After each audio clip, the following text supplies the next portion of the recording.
এভাবে চলতে থাকলে ডাইনির অত্যাচারে আমাদের এই শান্তিপুর গ্রামে বাস করা অসম্ভব হয়ে যাবে। এর থেকে ভালো আমরা কোনো তান্ত্রিকের কাছে যাই আর তাকে সব কিছু খুলে বলি, কিভাবে এই ডাইনির হাত থেকে শান্তিপুর গ্রামকে রক্ষা করা যাবে।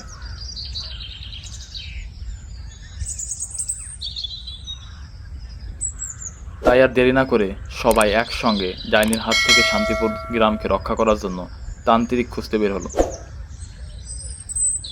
খুঁজতে খুঁজতে এক গভীর জঙ্গলে এসে দেখতে পেল তান্ত্রিক আগুন জ্বালিয়ে তার সাধনায় মগ্ন হয়ে আছে। তারা সবাই তান্ত্রিককে তাদের গ্রামের ডাইনের অত্যাচার সম্পর্কে সবকিছু খুলে বলল আর তান্ত্রিককে বিনীতভাবে অনুরোধ করলো ডাইনিকে গ্রাম থেকে তাড়ানোর জন্য। অবশেষে তান্ত্রিক রাজি হলো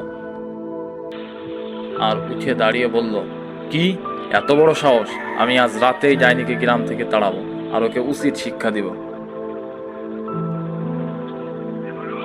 তান্ত্রিক শান্তিপুর গ্রামের দিকে রওনা হলো। যেতে যেতে রাত হয়ে গেল। তখন সে একটা নদীর পাড়ে বসে আগুন জ্বালিয়ে মন্ত্র পড়তে আরম্ভ করলো।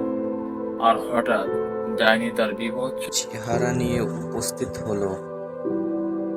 কি হয়েছে মুখ পুরা, আমাকে ডেকেছিস কেন?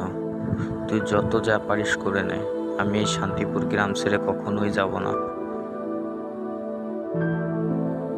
তখনই তান্ত্রিক বলে উঠল, কি এত বড় সাহস! আমার মুখের উপর কথা! তবে এই নে। এই বলে তান্ত্রিক তার বান দিয়ে ডাইনিকে ধ্বংস করে দিল।